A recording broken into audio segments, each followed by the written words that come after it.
Hello and welcome to 3D Fluff Volume 5. This DVD is all about the new hair module for Cinema 4D. And before we start doing any really complex projects, I'd like to do just a little introduction.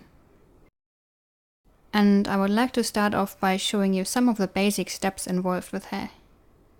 And after this short introduction, we can continue with a few more advanced projects. So let's just start with a totally empty scene file and add a sphere object. Now with the sphere selected, go to the hair menu and simply add a hair object. And let's click render. So these are the really basic steps. So adding hair is really quite simple. Simply select your object and click add hair. Of course there are a few different ways to add hair to an object, but we will get to this later on. Even animating the hair is really simple. There isn't really anything you have to do. All these hair guides are not really that much different from a bone chain, for example. And when you press play, they get affected by the gravity and they fall down. And if I now grab the sphere and if I start moving it around, all the hair guides just react in a totally natural manner. Of course there is more to know about hair dynamics and animating hairs. So that's also something we're gonna have a look at later. Okay, now for the next part of this little introduction, I'm going to show you just how important light sources and shadows are for the look of the hair. Click render. Now, of course, this is just lit by the default light and doesn't really look too exciting. So let's add a light source to the scene. And let's move it to somewhere up here. Somehow this is still not looking too exciting. It looks quite flat. Well, that's because shadows are really important for the look of the hair. And if you don't switch on shadows for this light, the light simply shines through the hair, as if the hair is somehow transparent, which is really not realistic. So let's switch on soft shadow for this light.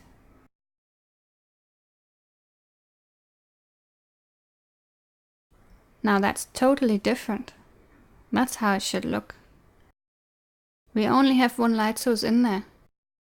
And now of course the dark side, which isn't illuminated, is totally black. That's just how it should be. And instantly it looks more natural and there's more volume to it. The shading looks a lot more realistic now. And I would also like to show you the rim light effect on hair. Let's move the light source a bit further into the background.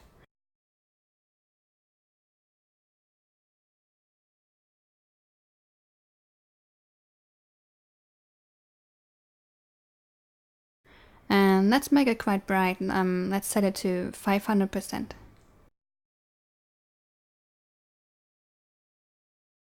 This is a really nice effect. And it looks especially nice for animal fur.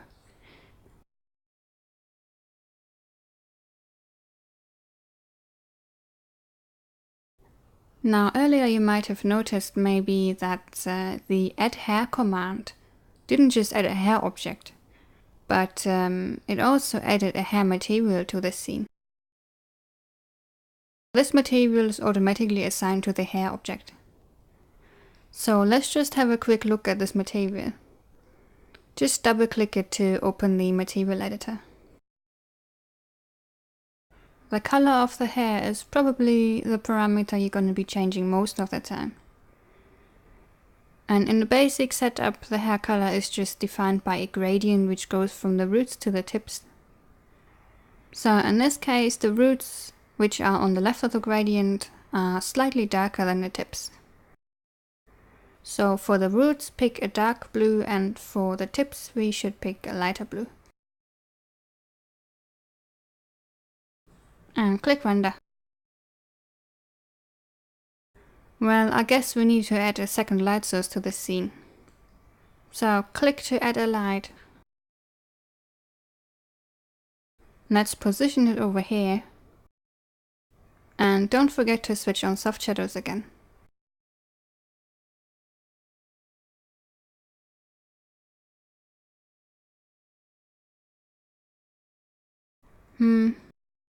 Maybe a bit more to the side.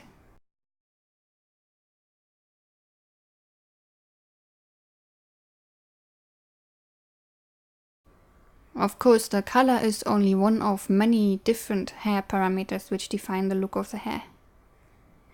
Apart from the hair color, frizz and kink are probably the two most commonly used hair parameters.